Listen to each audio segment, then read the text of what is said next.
Hello everyone, it's Old Guardian here. In this video I want to take a look at the Headless Horseman abilities and the best talents for Headless Horseman. So Headless Horseman is the first limited time mini in Warcraft Rumble. It's only available during Hallow's End, for now anyway, so you can only acquire it during Hallow's End. You can still play with it throughout the year, but you can't get it after Hallow's End.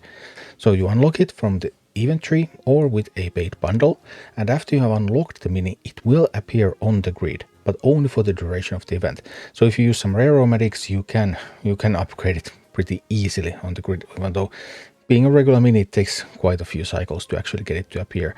Talents for the mini will be available also after the event, and XP will be available, but stars will not be available after the event. And what the Horseman does, the mini that Horseman most resembles is Baron Rivendare. You could also compare it to Grom. These are leaders, and Horseman is not a leader, Horseman is a troop. But still, it plays a little bit that same style. It's not a tank, but it is quite tanky. It's also pretty fast, and it deals quite significant DPS as well. But it does cost 5 gold, so it's not that easy to get it on the board. It has melee, fast, elemental, bombard, AoE, poisonous and undead traits, so it does not hit air units at all. 1550 health, 200 physical damage melee attack with 1.5 second attack speed, and 140 damage pumpkin toss with 8 range, which applies 2 stacks of poison. 8 second attack speed, so typically Horseman goes into combat, it starts with the pumpkin toss, then it goes into melee and starts hitting with the sword, and then it still tosses pumpkins every 8 seconds in between the sword swings. As for Horseman's talents, there's Decapitate. On kill, gain Bloodlust for 5 seconds. So this can be a really strong DPS talent if your Horseman is fighting against small minis or medium-sized minis, something that can kill fairly quickly and then proceed to fight against the next one. Here goes my Decapitating Horseman. Like I said, Rivendare just assisted as well. And here we go. Let's get some poison in and see how beautiful that poison is against the Mountaineer as well. And then the Horseman goes in. Horseman of course had a bit of a level advantage there. I don't think the poison otherwise would have been quite enough. But there, the bloodlusted Horseman goes on to an assault. Horseman's second talent is Night Watch. Remain at the deploy location attacking enemies who approach. And this is a little bit different than guard duties for grunts, for example, because Horseman will fight against the enemies and then it will return back to the watch location. It's not going to wander off, it's not going to attack. So sometimes you have these guard duty grunts, well, some meme strategies anyway, where you just get a whole bunch of them and then when they're aggroed then they will all start an assault. But Horseman will not do that, Horseman will return back. Horseman's aggro range while watching seems to be around 8, so it's possible that Horseman can get outranged and then just killed while he's standing there while on the watch. But his aggro range is long enough that there are very few units that are able to actually do that. Now we can compare the Horseman and the grunts a little bit. So we set up the Horseman and then we set up the grunts on guard duty. So they're all guarding now. They all managed to aggro these enemies successfully. And now they start to fight against them.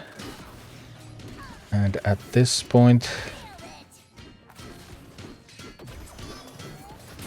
fight is going on.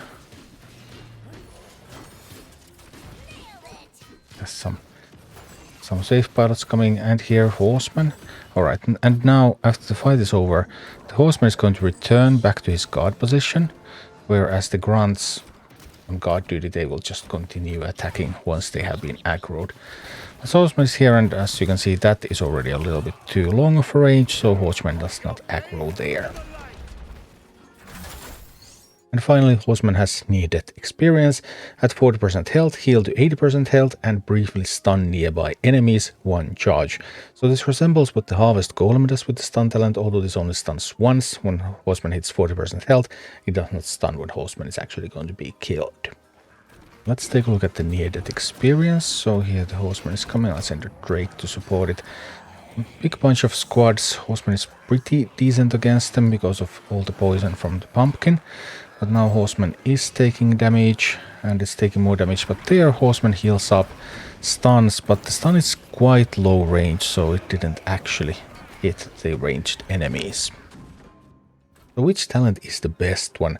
Needed experience is clearly the most all-round useful talent. Horseman is going to heal a whole bunch. A brief stun, that's beautiful. Decapitate is the only DPS increase talent, and it can outperform needed experience sometimes if you have lots of small or medium-sized minis that Horseman can just keep killing and keep moving on.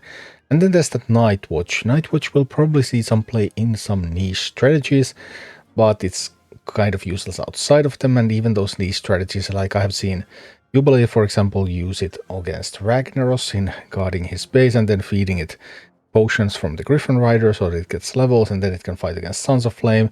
But then again, Firehammers outrange it, so you still need to protect it from those. It doesn't really seem worth it. So yeah, there's some fun things that you can potentially do with Night Watch, but it's unlikely that those are actually going to be very important. Therefore, my first pick would always be needed experience, and then that followed by either Decapitate or Night Watch, depending on how memey you are.